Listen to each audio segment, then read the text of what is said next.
दोस्तों welcome to my YouTube channel Atul GS point में आपका स्वागत है। दोस्तों आज हम इस वीडियो में चर्चा करेंगे एनसीईआरटी सीरीज, यानी कि एनसीईआरटी सीरीज आज से स्टार्ट कर रहे हैं दृष्टि का, जो कि आज इतिहास टॉपिक से शुरुआत हो रहा है। तो क्लास 6 का पहला चैप्टर है क्या, कब, कहाँ और कैसे। इसी टॉपिक से हम स्टार्ट करेंगे। जैसा कि आप देखते हैं आजकल के सभी एग्जाम में ये क्वेश्चन पूछा जाता है इस टॉपिक से।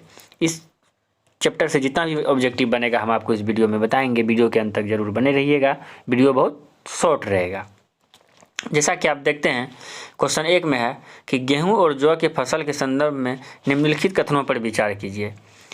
निम्नलिखित कथनों पर विचार कीजिए। कहता है मनुष्य द्वारा सर्वप्रथम इन्हीं फसलों को उपजाने की शुरुआत की, यानी कि गेहूं और जौ जो है मनुष्य के द्वारा सर्वप्रथम शुरुआत किया गया था। जैसा कि आप जानते हैं कि हड़प्पा सब नवपाषाण काल में जो है कृषि का शुरुआत हो गया था और मेहरगढ़ में जो है गेहूं और जौ के साक्ष्य मिले हैं। मेहरगढ़ जो है पाकिस्तान के सुलेमान एवं कृथक पहाड़ियों के बीच में क्या है, मेहरगढ़ स्थित है। यानी कि ये सही है कि सर्वप्रथम गेहूं और जौ का शुरुआत किया गया था।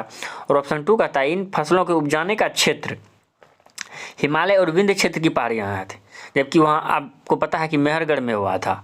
क्या हुआ था, मेहरगढ़ में। तो ऑप्शन नंबर 2 जो है यह गलत होगा, यानी कि ऑप्शन नंबर 1 सही है। तो यानी कि ए का 1 यानी केवल 1 सही है। अब देखेंगे क्वेश्चन नंबर 2। क्वेश्चन नंबर 2 कहता है कि भारतीय उपमहाद्वीप के संदर्भ में निम्नलिखित कथनों पर विचार कीजिए। कहता है आरंभिक नगर का विकास सिंधु व उसकी सहायक नदियों के किनारे हुआ था।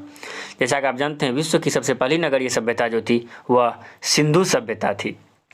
तो यह सही है कि आरंभिक नगर का जो विकास हुआ था वह सिंधु सभ्यता के यानी सिंधु नदी के किनारे हुआ था, उसकी सहायक जो नदियाँ थी वहाँ पे हुआ था। और कहता है कि ऑप्शन 2 गंगा व उसकी सहायक नदियों के किनारे का नगरों का विकास जो है वह हुआ था 500 ईसा पूर्व में, जो कि यह गलत है। यह हुआ था जो मगध के समय, यानी कि मगध का जब ये हुआ था उत्कर्ष, तभी जाके यहाँ का क्या हुआ था, नगर सबका विकास हुआ था। तो 5000 वर्ष ईसा पूर्व नहीं, लगभग 500 ईसा पूर्व हुआ था। तो ऑप्शन नंबर 2 जो है गलत है। तो इसका भी सही क्या होगा, केवल 1, यानी कि केवल 2, केवल 1 और 2 दोनों सही है, ना तो 1 ना तो 1, यानी कि 1 सही है तो केवल 1, यानी कि ऑप्शन नंबर ए इसका सही आंसर है।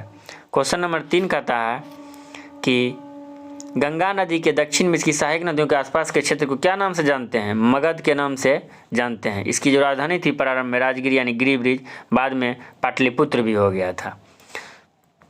तो अब देखते हैं question number 3। Question number 4। Question number 4 कहता है भारत देश का नाम निम्नलिखित संदर्भ में कौन सा कथन सही है। कहता है लगभग 2500 ईसा वर्ष पूर्व उत्तर पश्चिम की ओर से आने वाले ईरानियों और यूनानियों ने सिंधु नदी को हिंदोस अथवा इंदोस कहा था, यानी कि हिंदोस अथवा इंदोस, तथा इस नदी के पूर्व में स्थित भूमि प्रदेश को इंडिया कहा। इस भूमि के प्रदेश को क्या कहा, इंडिया कहा।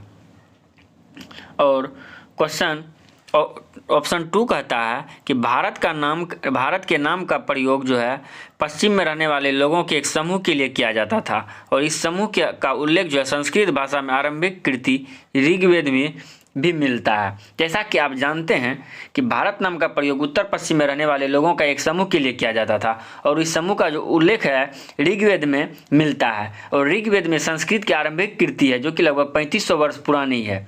और इसी भारत समूह के नाम से क्या हुआ था का प्रयोग जो है देश के लिए होने लगा। तो ऑप्शन नंबर 1 और 2 दोनों सही है, यानी कि इसका जो आंसर होगा वह होगा सी, 1 और 2 दोनों सही है। तो अब देखेंगे क्वेश्चन नंबर 5। क्वेश्चन नंबर 5 कहता है पांडुलिपि के संदर्भ में निम्नलिखित कथनों पर क्या कीजिए, निम्नलिखित कथनों पर विचार कीजिए।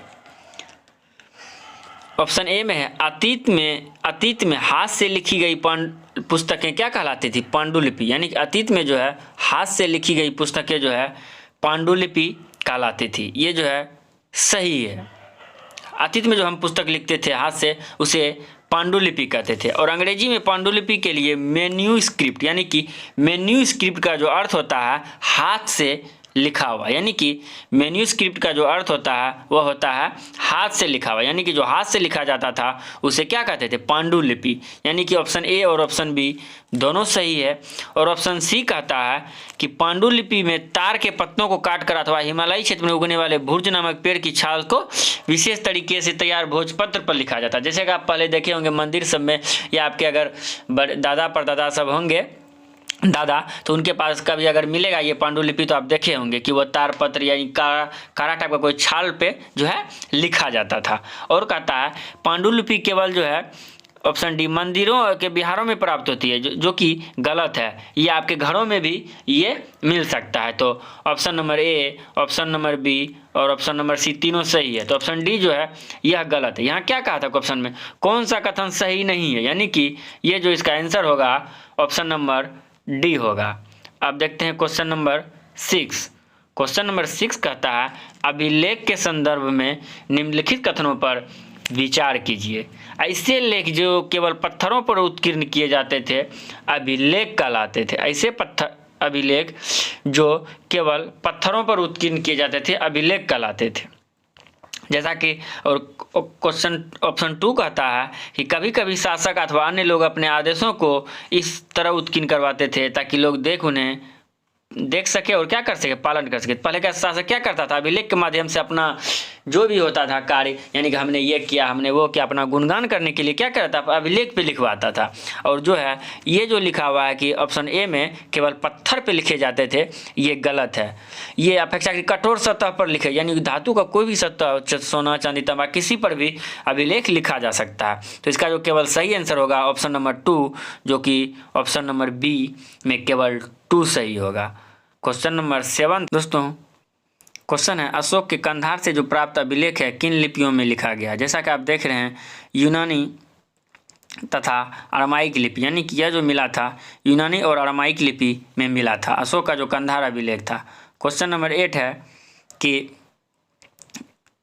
ईसा मसीह के जन्म से पूर्व की सभी तिथियां ईसा पूर्व में के रूप में जानी जाती है। यानी जैसा कि आप जानते हैं ईसा मसीह के जन्म के पूर्व जो स्थिति है उसे ईसा पूर्व यानी कि बिफोर क्राइस्ट BC के नाम से जाना जाता है।